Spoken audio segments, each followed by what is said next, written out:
talking about how to use Nero. Again, Nero has what's called Showtime.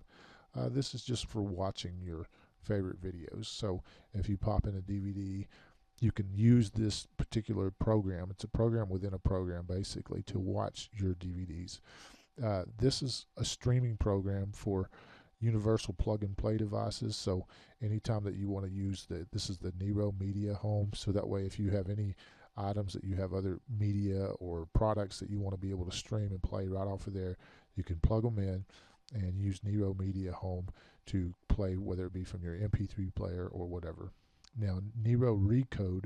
Recode means that you take a non-copy protected DVD and basically you want to either recode it onto your hard drive, or you can recode it onto your another DVD. But basically what it does is it takes a DVD. When you get a DVD, it's not in an editable format.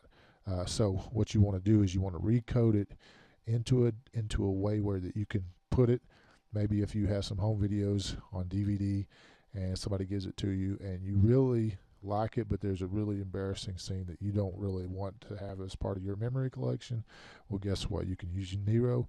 You can recode the DVD and you can cut out that particular section, and then you can burn it back again to DVD.